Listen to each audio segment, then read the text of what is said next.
মালাইকা আরোরার সঙ্গে বিচ্ছেদের পর খবরের শিরোনামে আরও বেশি দেখা যায়।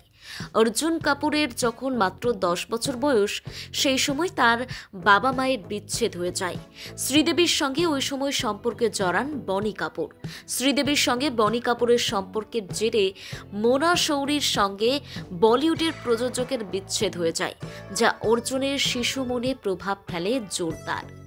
বাবা মায়ের বিচ্ছেদের পর অর্জুন নিজেকে প্রথমে সামলাতে পারেননি। বাবা মায়ের বিচ্ছেদের জের প্রকটভাবে তার জীবনে পড়ে। সম্প্রতি মুম্বাই সংবাদ মাধ্যমের এক সাক্ষাৎকারে তার বাবা মায়ের বিচ্ছেদের প্রসঙ্গে কথা বলতে গিয়ে এই বিষয়ে খোলসা করেন অভিনেতা। প্রথম দেখা থেকেই রীতিমতো শ্রীদেবীর প্রেমে হাবুডুবু খেতে থাকেন বনি কাপুর। লাভ অ্যাট ফার্স্ট সাইট। শ্রীদেবীর 16 সাওয়ান দেখার পরে বনি কাপুর ঠিক করেন তিনি তার প্রোডাকশন হাউসে মিস্টার ইন্ডিয়া সিনেমায় তাকেই কাস্টিং করবেন। একথা বিভিন্ন সাক্ষাৎকারে নিজেই জানিয়েছেন প্রযোজক। কারণ তামিল ছবিতে শ্রীদেবীকে দেখেই মুগ্ধ হয়ে গিয়েছিলেন বনি। জানা যায় প্রথম দিকে শ্রীদেবী ছিলেন বনি কাপুরের প্রথমা স্ত্রী মোনার ভালো বন্ধু। বনির বাড়িতে তার ঘন ঘন যাতায়াতও ছিল। প্রথম দিকে অবশ্য বনি কাপুরকে দাদা বলতেন শ্রীদেবী। এমনকি অভিনেত্রী বনিকে রাখিও বেঁধেছিলেন বলে জানা যায়। 1993 সালে বনি অভিনেত্রীর মাকে রাজি করিয়ে শ্রীদেবীকে তার বাড়িতে নিয়ে যান। তখন মোনা শ্রীদেবীর বন্ধু ছিলেন। তবে মিঠুন চক্রবর্তীর সঙ্গে দূরত্ব বাড়ার সঙ্গে সঙ্গে বনির সঙ্গে ঘনিষ্ঠতা বাড়ে শ্রীদেবীর।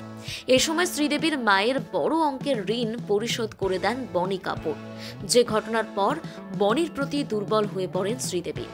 এসবের মাঝেই শ্রীদেবীর মা অসুস্থ হয়ে পড়লে তার চিকিৎসার জন্য পর্যাপ্ত অর্থ অভিনেত্রীর কাছে ছিল না। তার মাকে চিকিৎসার জন্য যুক্তরাষ্ট্রে নিয়ে গিয়েছিলেন বনি। এভাবেই শ্রীদেবী ও বনির ঘনিষ্ঠতা ক্রমাগত বাড়তে থাকে। এদিকে বনি কাপুরের প্রথমা স্ত্রী মোনা শৌরি কাপুরও তার থেকে 10 বছরের ছোট ছিলেন। মোনা শৌরি কাপুর ছিলেন একজন প্রযোজক এবং উদ্যোক্তা। তবে বাবা মায়ের বিচ্ছেদের পর অর্জুন নিজেকে প্রথমে সামলাতে পারেননি। বাবা মায়ের বিচ্ছেদের জের প্রকটভাবে তার জীবনে পড়ে। অর্জুন জানান বাবা মায়ের বিচ্ছেদের জেরে তার উপর মানসিক চাপ পড়ে।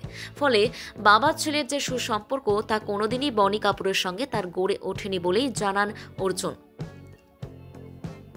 তার পড়াশোনাতেও বাবা মায়ের বিচ্ছেদের প্রভাব পড়ে।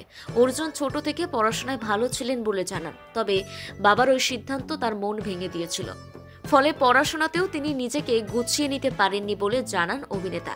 সবকিছু মিলিয়ে অর্জুন কাপুর শ্রীদেবীর সঙ্গে বাবার দ্বিতীয় বিয়ের বিষয়টি একেবারেই মেনে নিতে পারেননি বলেও জানান। তবে বড় হওয়ার পাশাপাশি বাবার সঙ্গে সম্পর্ক ভালো হয় তার। শ্রীদেবী ও বনির 2 মেয়ে অর্থাৎ অর্জুনের 2 বোন জাহ্নবী এবং খুশির সঙ্গে তার দারুণ সম্পর্ক, তা নিজেই জানান অভিনেতা। সিনেচক্কর ব্যুরো।